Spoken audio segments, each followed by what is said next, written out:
Fala galera do canal Salesforce Brasil, tudo bem com vocês? Hoje eu sequenciarei uma sessão aqui do canal que são os challenges do Trailhead.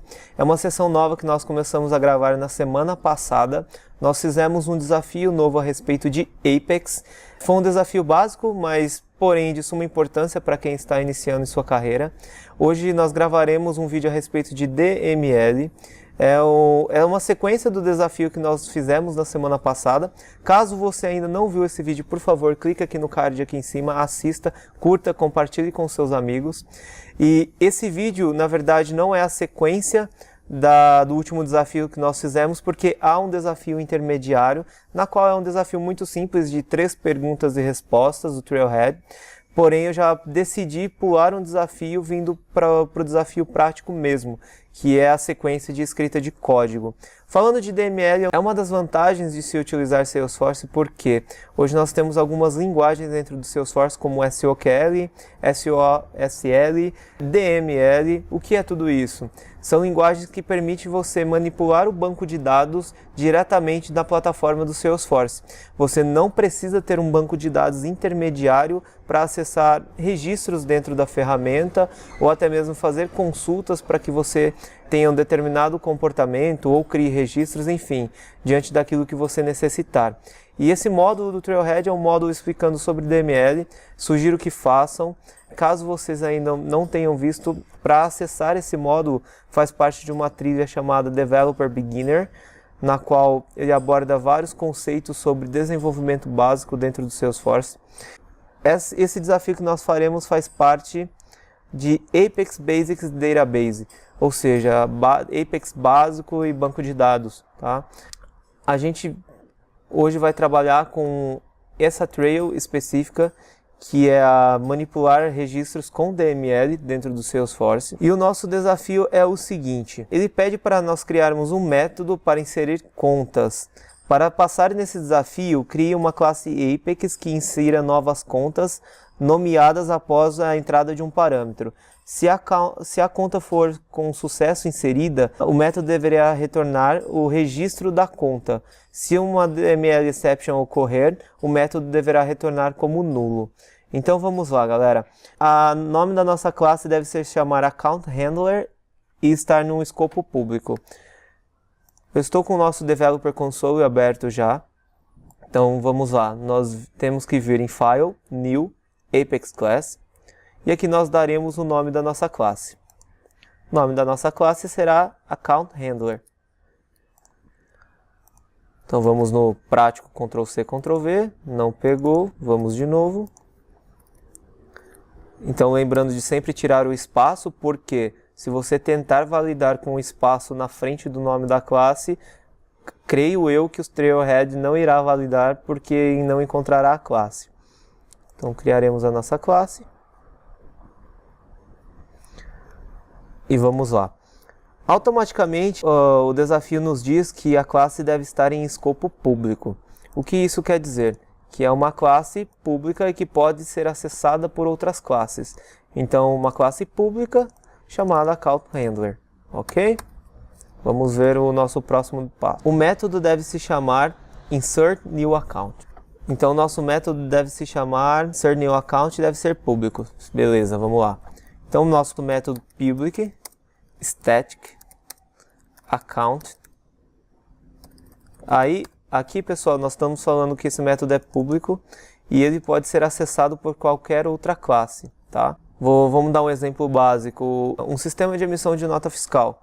Se eu tenho uma classe que é responsável por gerar a nota fiscal, automaticamente, falando de qualquer sistema, não somente do Salesforce, posso criar um método que ele é responsável por preencher todos os dados dessa nota fiscal. Ter um PDF editável, por exemplo, e eu invoco esse método toda vez, preenchendo todos os dados necessários dentro do nosso PDF. Se nós colocarmos essa classe como pública, qualquer outra classe poderia usar esse método para preencher nota fiscal. Isso faz parte de um escopo de segurança também. Então, isso vai depender muito do requisito de negócio, mas geralmente nós realmente temos métodos globais ou métodos públicos quando é uma tarefa trivial do nosso dia a dia em que aquela determinada funcionalidade a gente precisa reutilizá-la. Caso não precise reutilizá-la, nós podemos definir esse método como privado. Nesse caso do exercício, ele pede que nós utilizamos o método público. E aqui nós podemos criar o nome do método, então criar account. E aí, esse método, ele fala que o método deve aceitar uma string como um parâmetro de entrada, que será utilizado para a criação do nome da conta. Então, sempre que nós temos um método novo, nós temos que abrir e fechar parênteses, abrir e fechar chaves, na qual nós teremos o escopo do método dentro dessas chaves. Ele pede para a gente ter um parâmetro, então vai ser um método que automaticamente terá um retorno. E que é o retorno? O retorno justamente é a ID da nossa account. Então, eu vou criar aqui nome account. Então, até esse momento, nós já criamos uma classe, nós já temos o nosso método público chamado insertNewAccount, nós já temos uma string como parâmetro que será usada para criar o nome da conta, e o método deve tentar inserir a conta no sistema e retornar o registro. Então, como eu disse, é um método que tem um retorno. Automaticamente, o método também deverá aceitar uma string vazia, pegando uma falha de DML e retornando como nulo. Então, aqui ele está falando para nós que, quando eu chamo o método, ele está esperando um parâmetro. A partir do momento, se eu não tiver uma tratativa para isso, e eu inserir um parâmetro nulo, um valor em branco, automaticamente o nosso código irá quebrar. Como ele está falando que deve permitir que insira um valor em branco, automaticamente ele quer que nós permitamos que o usuário insira um valor em branco, mas tenhamos uma tratativa, na qual, se ele inserir um valor em branco, a tratativa para isso vai ser um nulo. Então ele está me dizendo aqui que eu tenho que ter uma estrutura de try e uma estrutura de catch. O que é o try ou catch? Ele vai tentar executar determinado comportamento, primeiro instante, e caso fuja daquele comportamento, qual é a ação que ele deverá tomar? E aí é justamente a tratativa que nós iremos realizar para que não quebre o nosso código. Então vamos lá. Sempre que eu tenho um try, eu inicio ele com chaves. Então eu vou tentar primeiro criar uma account.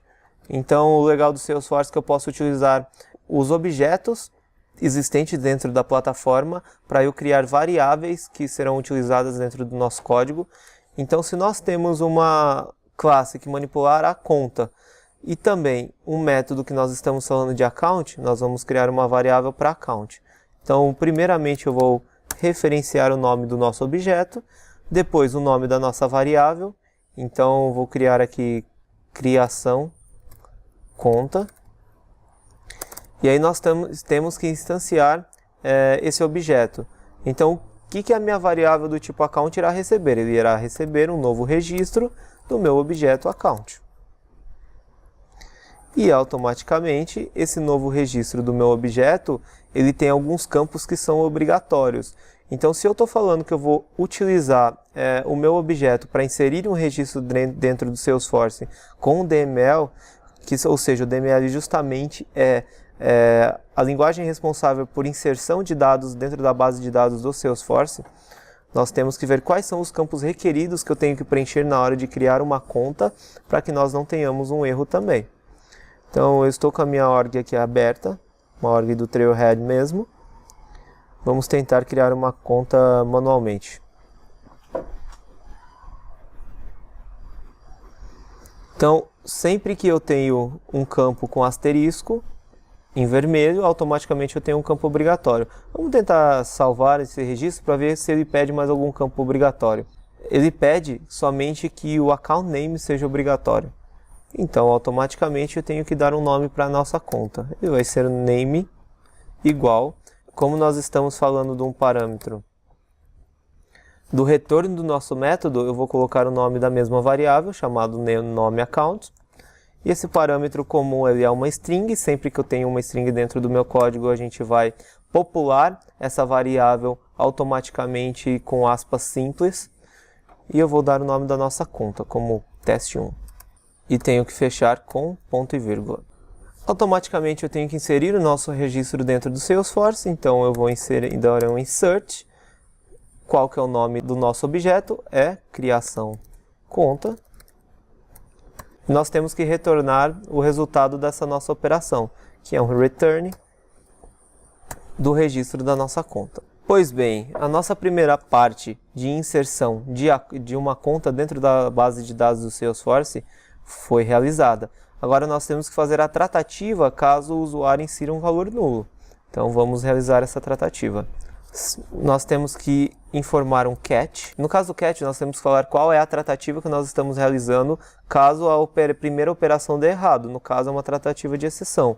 Então nós temos que colocar uma exception e temos que colocar um nome de variável para essa exceção.